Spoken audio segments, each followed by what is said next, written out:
श्रीगुरुभ्यो नमः। हरिः ओं। श्रीमहागणाधिपतये नमः। श्रीमहासरस्वत्यै नमः। श्रीगुरुभ्यो नमः। हरिः ओं। यत्कर्ता जगतां भर्ता संहर्ता महसां निधिः प्रणमामि तमादित्यं बहिरन्तस्तमोपहम्।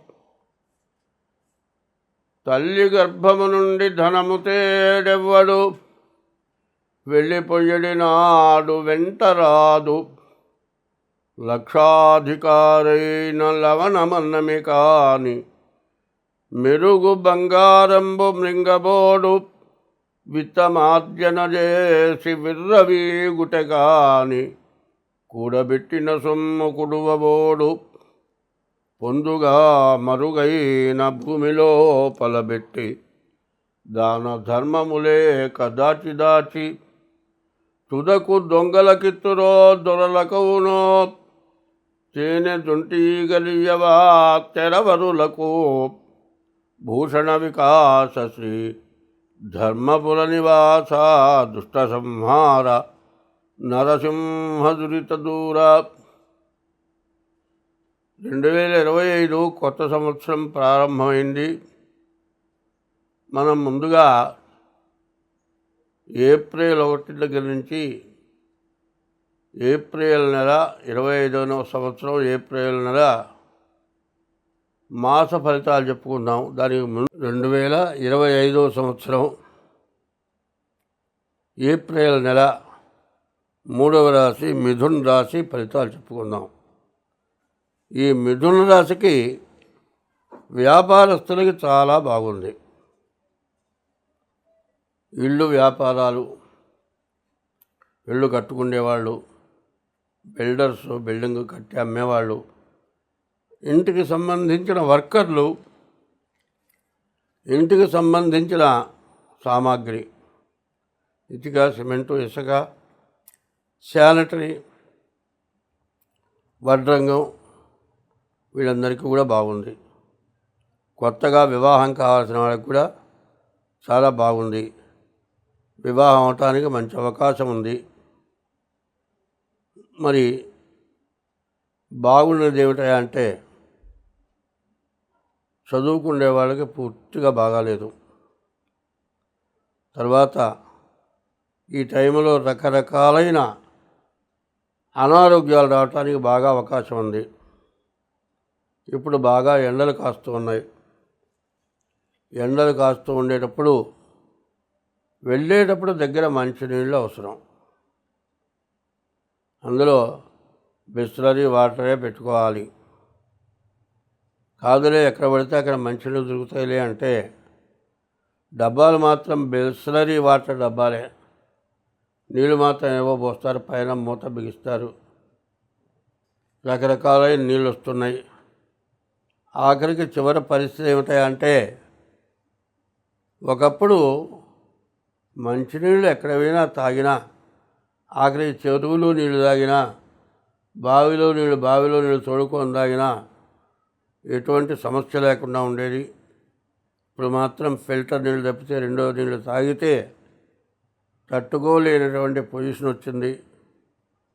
కారణం ఏమిటంటే మరి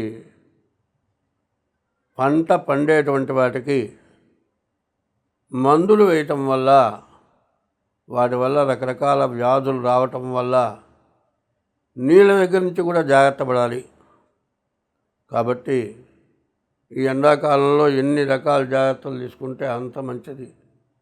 దాహం అయింది కదా అని ఒక 10 బాటిల్స్ నీళ్ళు తాగి ఇంటికి చేరితే వాంతులో విరోచనాలు అవుతాయి. కాబట్టి వెళ్ళేటప్పుడు దగ్గర ఏదో ఒక ఆహారం పెట్టుకోవాలి, మంచినీళ్ళు తాగాలి.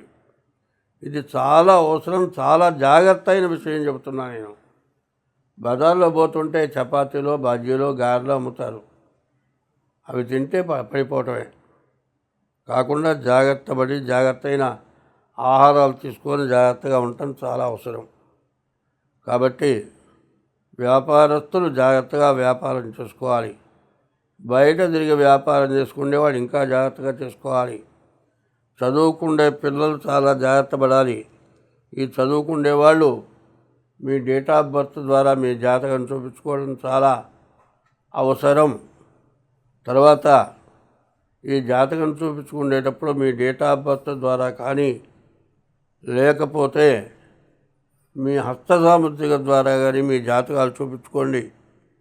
ఎందుకంటే మన అవసరం ఏమిటంటే ఇవాళ కుజుడు కూడా బాగాలేడు, అనారోగ్యాలు రావడానికి అవకాశం ఉంది. ఏ డాక్టర్ అయినా 2 రోజులు 3 రోజులు మందిస్తాడు, 3వ రోజు రక్త పరీక్ష చేయమంటాడు. అట్లాగే అక్కడి దాకా పోకుండా ముందే మనం జాగ్రత్త పడాలి. తినే ఆహారం దగ్గర, తాగే నీళ్ళ దగ్గర, బయట తిరిగేటప్పుడు తినే ఆహారాల్లో జాగ్రత్త పడాలి. ఏమైనా జ్యోతిష్యం చెబుతున్నావా, మాకు జాగ్రత్తలు చెబుతున్నావా అంటే చెడు టైము చెప్పాలి, మంచి విషయాలు చెప్పాలి. కనీసం 2 బిస్కెట్ల పొట్లాలు జేబులో పెట్టుకుంటే వచ్చిన నష్టం లేదుగా. బజార్ తిండి కంటే వెళ్ళేప్పుడు ఫిల్టర్ వాటర్ పట్టుకెళ్తే తప్పు లేదుగా. కాబట్టి ఇది జాగ్రత్త ప్రతి వ్యక్తికి ఇప్పుడు అవసరం. ఒక్క నీటి వల్లే సమస్య వస్తుంది, తినే ఆహారం వల్లే సమస్య వస్తుంది. కాబట్టి జాతకాలు చూసుకోవటమే కాదు, ఈ సంవత్సరాలు పూర్తిగా చెడు సంవత్సరాలు. ఈ చెడు సంవత్సరాల్లో జాగ్రత్త అవసరం. ముందు మీ జాతకం చూపించుకోవడం అవసరం. ఆ దోషాన్ని బట్టి ఏం చేయటం అవసరం కాదండి. జాతకం అంతా బాగుంది కదా అంటే తినే తిండి, తాగే నీళ్ళల్లో కూడా జాగ్రత్త అవసరం. ఏమాత్రం అజాగ్రత్త ఉన్నా, జాతకం బాగున్నా తినే ఆహారం, తాగే నీళ్ళతో ఇబ్బందులు వస్తున్నాయి. కాబట్టి ఎంత జాగ్రత్త పడితే అంత మంచిది. చదువుకునే పిల్లలు చాలా జాగ్రత్త పడటం ఇంకా అవసరం. మరి తర్వాత రకరకాలైన వ్యాధులు రావడానికి బాగా అవకాశం ఉంది. కాబట్టి డేట్ ఆఫ్ బర్త్ ద్వారా జాతకం చూపించుకోండి. ఒక చిన్న విషయాన్ని చెప్పుకుందాం. ఇప్పుడు పద్యం చెప్పాను, తల్లి గర్భం నుంచి బయట పడేటప్పుడు ఎవడు కూడా ధనం తేలేదు. చివరికి ఎంత సంపాదించినా, ఎన్ని లక్షలు కోట్లు సంపాదించినా వెళ్ళిపోయేటప్పుడు మాత్రం, ఇక్కడి నుంచి వెళ్ళిపోయేటప్పుడు మాత్రం ఏమి కనీసం కట్టుకున్న గుడ్డ కూడా తీసుకొని వెళ్ళడు. లక్షాధికారైనా కోటీశ్వరుడైనా అన్నం, ఆ అన్నంలో కూడా అన్నము, పప్పు, కూరలు తింటున్నాం అనుకోండి, దాంట్లో కాస్త అంత ఉప్పు లేకుండా తినలేడు.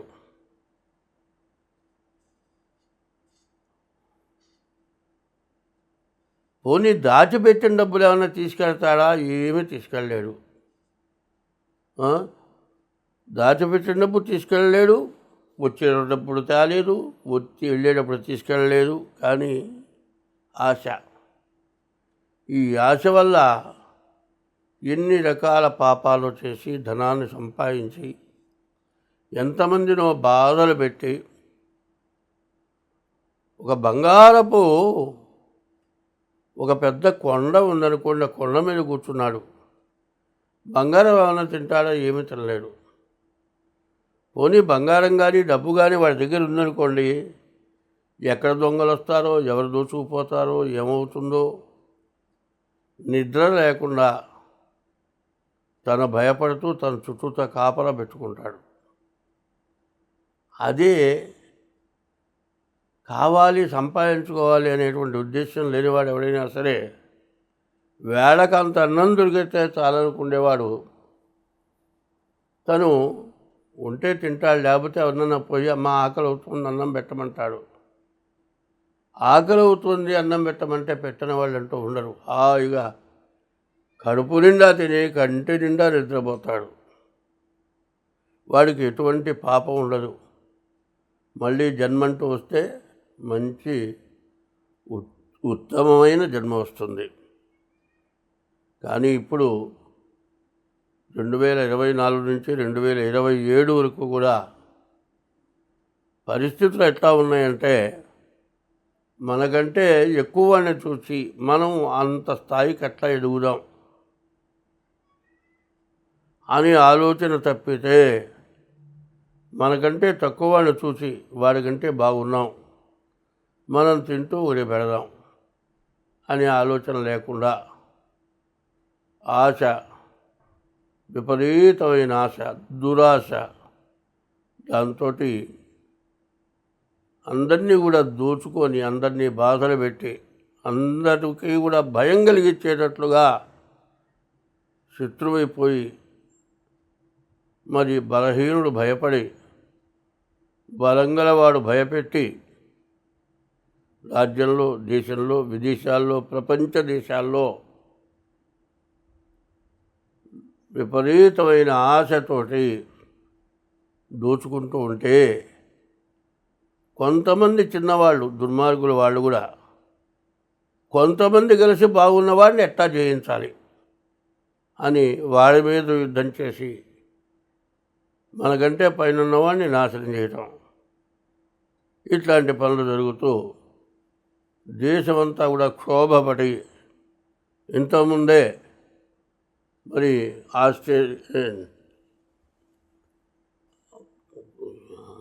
రష్యా మరి ఉక్రెయిన్ యుద్ధం చేసి కొన్ని రాజ్యాలు ఈ రెండు అటు కొన్ని రాజ్యాలు ఇటు కొన్ని రాజ్యాలు సపోర్ట్ చేసి యుద్ధం చేసి రెండు దేశాలని కూడా నాశనం చేసినాయి.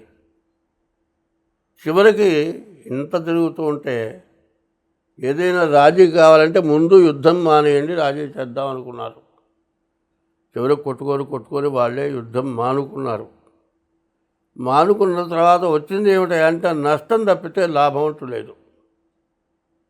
మరి ఇటువంటి దురాశతోటి ప్రజలు, దేశాలు కొట్టుముట్టాడుతూ అందులో అణుబాంబులు, రసాయన బాంబులు ఇట్లాంటివి వేయటం వల్ల ముందు కనీసం వాటి వల్ల విషవాయువులు వచ్చి రకరకాలైన వ్యాధులు వచ్చి వాయు కాలుష్యం, నీటి కాలుష్యం వచ్చి చాలా ఇబ్బందులు పడుతూ వృద్ధాప్యంలో మరి రోగ నిరోధక శక్తి తగ్గినటువంటి వాళ్ళు తొందరగా మరణించే పరిస్థితులు వచ్చి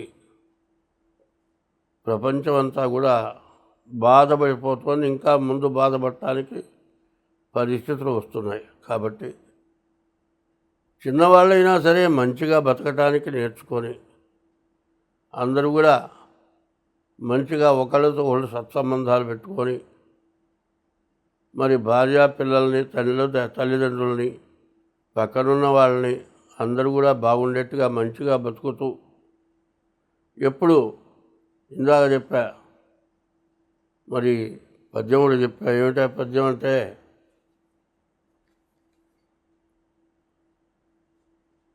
తల్లి గర్భం నుండి ధనము తేలేదెవడు, పోయేటప్పుడు తీసుకుపోలేదు. తల్లి గర్భంలో నుంచి బయటకు వచ్చిన తర్వాత ధనం సంపాదించాడు, ధనం మొత్తం ఇక్కడే వదిలేసిపోయినాడు. ఎవడు ఒక్కడైనా సరే ధనం తీసుకొని పోలే. కాబట్టి ఇక్కడి నుంచి వెళ్ళేటప్పుడు తీసుకెళ్ళేది పుణ్యం అనేది తీసుకెళ్తారు. ధనం ఎవరైతే ఎక్కువ సంపాదిస్తారో దురాగతంగా సంపాదించడమే, వాళ్ళు యమలోకానికి పోవటమే. ధనం మీద దురాశ కలిగి విపరీతంగా సంపాదించి చివరికి పోయేటప్పుడు వదిలిపెట్టి నరకానికి పోవటం జరుగుతుంది. ఆ దురాశ, దుర్మార్గమైన సంపాదన ఒకరి యందు ఒకరికి దురభిప్రాయం లేకుండా ఉండటం చాలా అవసరం. ఎందుకంటే ఇప్పుడు నవనాయకులు గ్రహాలు, 9 గ్రహాలు నవనాయకులు. ఈ నవనాయకుల్లో మరి 3 స్థానాలే శుభగ్రహాలు వచ్చినాయి. 6 స్థానాల్లో 4 స్థానాలు రవికి వచ్చినాయి, సూర్యుడికి. మిగతా 2 స్థానాలు కూడా పాపగ్రహాలకు వచ్చినాయి. అంటే శుభగ్రహాలు 3. మరి చంద్రుడు, బుధుడు, గురువు. ఈ శుభగ్రహాలు తక్కువగా ఉంటాం, పాపగ్రహాల బలం ఎక్కువ ఉండటం చేత దేశంలో అల్లకలోలు రావడానికి సిద్ధంగా ఉంది. కాబట్టి ఎవరికి వాళ్ళు ఎట్లా అంటే, ఒక తండ్రి చెప్పాడు, ఒక 7 కట్టెలు తీసుకొచ్చాడు. కట్టగట్టిన ఆయన కొడుకులు ఉన్నారు, 5 కొడుకులు. ఈ కట్టగానే ఉంచి విరగదీయడా అంటే కొడుకులు విరగదీయలేకపోయినారు. 7 కట్టలు విడదీసి విరగదీయడా అంటే ఒక్కడే 7 కట్టలు విరగదీశాడు. ఎంత బలహీనులైనా, ఎంతటి బలం తక్కువైన కట్టెలైనా 7 కట్టలు కట్టి విడదీయాలని, కట్టగట్టి విడదీయాలంటే ఎవరి వల్ల కాల. సన్నటి కట్టెలైన 7 కట్టగట్టి విరగదీయాలంటే విరగదీయలేకపోయినారు. అట్లాగే బలహీనులు, ఏమీ చేయలేని వాళ్ళు, ఏమీ చేయలేమనుకోకుండా అందరూ కూడా మంచిగా ఉంటూ ఒకళ్ళకొకరు సహకరించుతూ దైవభక్తి కలిగి ఉండటం, ఇట్లా చేయటం వల్ల చెడుని నిర్మూలించడానికి బాగా అవకాశం ఉంది. కాబట్టి మంచి కావాలనుకునేవాడు ఎంతటి నిష్ఠాదరిద్రులైనా సరే కొంతమంది కలిస్తే చెడుని నిర్మూలించగలరు. కాబట్టి బాగా ఆలోచించండి. ఇది చెప్పేది మాత్రం తప్పు కాదు. 7 కట్టెలు కట్టగా ఎట్లా విరగదీయలేరో, విడదీస్తే ఎట్లా విరగదీయగలరో, అట్లాగే బీదవాళ్ళు విడిగా ఉంటే దుర్మార్గులకి బహుతేలిక. బీదవాళ్ళు ఏ రోజుకు ఆ రోజు బతికేవాళ్ళు ఒక కట్టుగా ఉంటే దుర్మార్గులు ఏమీ చేయలేరు. కాబట్టి ఎప్పుడు కూడా తల్లిని తండ్రిని అన్నం పెట్టి పోషించి బాధ లేకుండా ఉంచుతూ, భార్యకు ఎటువంటి కష్టం కలగకుండా చేసుకుంటూ, తన వృత్తి తను చేసుకుంటూ, పిల్లల్ని తల్లిదండ్రులని పోషించుకుంటూ, ధర్మంగా బతుకుతూ, ధర్మో రక్షతి రక్షిత అని ఉంది. ధర్మాన్ని మనం రక్షిస్తే ధర్మం మనల్ని రక్షిస్తుంది. ధర్మస్య జయోస్తు అన్నారు. ధర్మం ఎప్పుడూ జయిస్తుంది. అధర్మస్య నాశోస్తు, అధర్మం నాశనం అవుతుంది. ప్రాణిషు సద్భావనాస్తు, ఎటువంటి జీవరాశినైనా సరే చంపేటువంటి స్వభావం లేకుండా, చీమలైనా సరే, మరి చిన్నపిల్లలు చిన్న పాఠాల్లో వచ్చింది. మరి ఒక చీమ బోయవాడు చెట్టు మీద ఉన్నటువంటి రామచిలకని బాణం ఎక్కువ పెట్టాడు. ఒక గండు చీమ చూసింది, వాడి బొటను వేలున చురుక్కుమని ఎట్టుకుట్టింది. బాణం ఎక్కువ పెట్టిన బాణం వేశాడు, కానీ రామచిలక తగలలేదు, పక్కకి తప్పుకుపోయింది. మరి రామచిలక గండు జీవ చేసిన పనికి సంతోషించింది. అట్లాగే ఒకప్పుడు గండు చీమ వరద నీళ్ళలో కొట్టుకుపోతుంది. రామచిలక ఒక చెట్టు ఆకుని కోసుకొని నోటితో పట్టుకొని వచ్చింది. మరి గండు చీమ దగ్గర ఆకు పెట్టింది. చిన్నగా గండు చీమ, నీటిలో కొట్టుకుపోయే గండు చీమ ఆ ఆకులోకి ఎక్కింది. ఆ గండు చీమని రామచిలక నోటితో పట్టుకొని తీసుకొచ్చి యువతలో పెట్టింది. నీటిలో కొట్టుకుపోయే గండు చీమని రామచిలక రక్షించింది. బోయేవారు ఎక్కువ పెట్టి కొడుతూ ఉన్నటువంటి రామచిలక గురి తప్పటానికి గండు చీమ బోయేవాడి కాలు కొరికి రామచిలకను రక్షించింది. చూడండి, రామచిలకకి గండు చీమకి అవినాభావ సంబంధం ఏందో చూడండి. నీళ్ళల్లో కొట్టుకుపోయే గండు చీమని రామచిలక రక్షించింది. బోయవాడి చేత చంపబడుతూ ఉన్నటువంటి రామచిలకని గండు చీమ రక్షించండి. అట్లాగే మంచి వాళ్ళందరూ కూడా మంచిగా ఒకరితో ఒకరు సత్సంబంధంగా ఉండి మంచివాళ్ళు చెప్పే మాటలు వింటూ ఉంటే ఎటువంటి దురాగతాన్నైనా జయించి అభివృద్ధిని పొందుతారు. అందరం బాగుంటాం. స్వస్తి.